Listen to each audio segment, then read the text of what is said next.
अस्सलाम वालेकुम दोस्तों, उम्मीद है आप खैरियत से होंगे। इवेंट स्टॉक में आपको खुशामदीद कहता हूँ। आज हम बात करेंगे पाकिस्तान की क्रिकेट टीम की मौजूदा लेकनेस, जो कि हमारा स्पिन अटैक है, उसके हवाले से कि वो कैसे जो है वो हो गया अब हमारे पास। क्योंकि कुछ अर्से पहले अगर आपको याद हो तो दुनिया में ये मशहूर था कि पाकिस्तान का जो स्पिन अटैक है, स्पेशली शॉर्ट फॉर्मेट में, वो नंबर 1 है। या तो आप T20 उठा लें या फिर ODI उठा लें। अगर आपको याद हो वो दौर जब सईद अजमल हमारे पास एज अ स्पेशलिस्ट स्पिनर थे, साथ में as a bowling allrounder Shahid Afridi और बैटिंग ऑलराउंडर मोहम्मद हफीज़, ये तीनों स्पिन डिपार्टमेंट संभालते थे। तो हमारा जो स्पिन अटैक था वो कोई नहीं फेस कर सकता था। हम 230-240 का टारगेट भी डिफेंड कर लेते थे। अब यहाँ पे ये सूरत हाल है कि 300-350 बना के भी पाकिस्तान उसे डिफेंड नहीं कर पा रहा। अच्छी पिचेस पे भी जो हमारा स्पिन अटैक है वो एक आध ही मुश्किल से विकेट निकालता है। इसकी शुरुआत भी और ये भी जो तोहफा है वो हमें फ्रेंडशिप 11 से ही मिला है। मेरे ख्याल में मैं ये समझता हूँ, क्योंकि जब से ये हफीज़ वाला एलिमेंट हट गया, ये भी ज़ाहिर 2019 के बाद से ही हुआ, तो हमारे पास 2-3 ही रेगुलर स्पिनर्स टीम में शामिल रहे। ऑल्दो के जो ये स्पिनर्स हैं, जैसे कि शादाब खान हैं या मोहम्मद नवाज हैं या पहले इमाद वसीम रहे, ये रेगुलर स्पिनर्स टीम में तो रहे, लेकिन ये टीम में अपनी परफॉर्मेंस की बुनियाद पे ही आए हैं। इन्होंने अपनी जगह पे परफॉर्मेंसेस दी हैं, डोमेस्टिक में भी और मुख्तलिफ लीग्स में भी। ख़ासतौर पे मुख्तलिफ लीग्स जो T20 की होती हैं, भले वो PSL हो या दूसरी हो, वहाँ पे अच्छी परफॉर्मेंसेस दे के ये आए। लेकिन अगर आपको याद हो, इसका जो मसला है, स्पिनर्स का जो मसला है, ये एक दूसरे मसले से भी मुंसलिक है।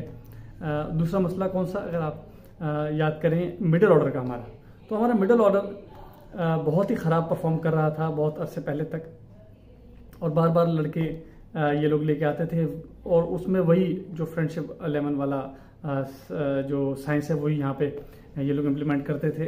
अगर आपको याद हो, एक इफ्तिखार जो अभी भी टीम का हिस्सा है, एक हैदर अली जो अभी दिखाई नहीं दे रहे, एक आसिफ अली, ये 3-4 लड़के मिडिल ऑर्डर संभालने की कोशिश कर रहे थे, इनसे संभल नहीं रही थी।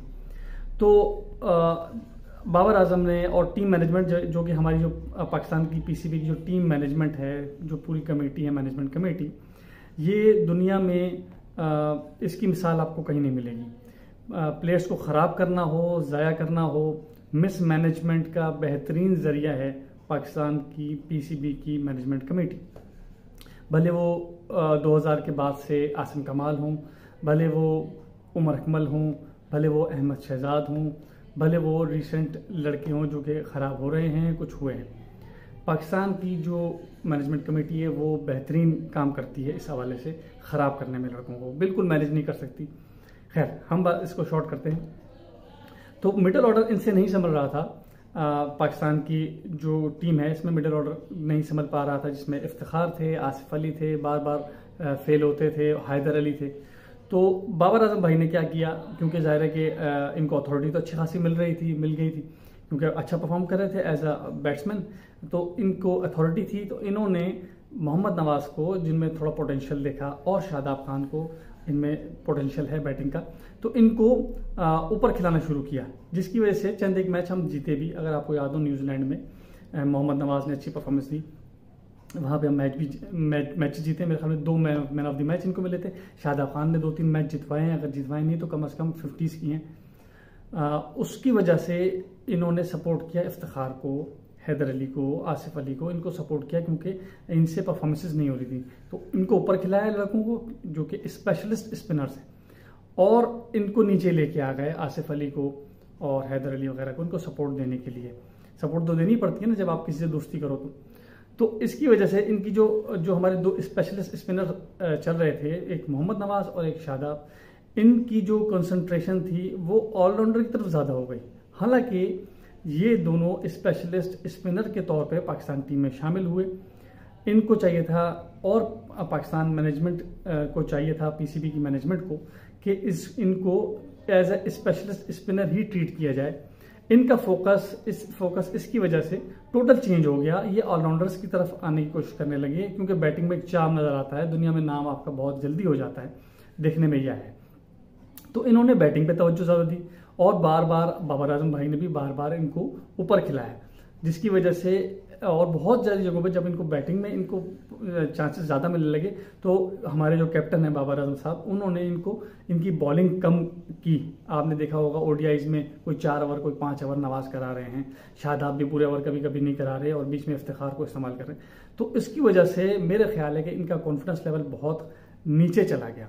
हालांकि Mohammad Nawaz was a very good bowler. आप देख लें पीएसएल में कोयटा ग्लेडिएटर्स की बहुत कामयाबी इनकी वजह से है, मोहम्मद नवाज की वजह से।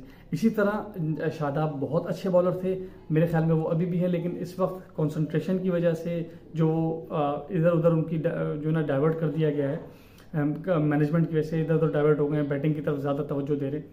तो इसकी वजह से जो हमारे दोनों स्पिनर्स हैं ये अच्छे खासे ख़राब हो चुके हैं और अपनी परफॉर्मेंस ये एज अ स्पेशलिस्ट बॉलर खुद भी नहीं देखते और जो मैनेजमेंट है वो भी इनसे as a specialist bowler performance नहीं चाह रही है, क्योंकि जब आप उनको मुख्तलिफ वक्तों में उनको ऊपर खिलाएंगे तो ज़ाहिर है वो प्लेयर ख़राब होगा। तो यही वजूहात हैं, ये सारी वजूहात में से यही वजूहात सारी हैं जो कि आपका प्लेयर को ख़राब करती हैं। पहले भी ऐसा किया गया और इसी तरह आप देखें शाहीन अफरीदी के साथ भी ऐसा होने वाला है। नहीं तो मैं समझता हूँ ये ऐसा शुरू हो गया है कि बैटिंग में इनसे ज़्यादा जो है ना वो डिमांड की जा रही है।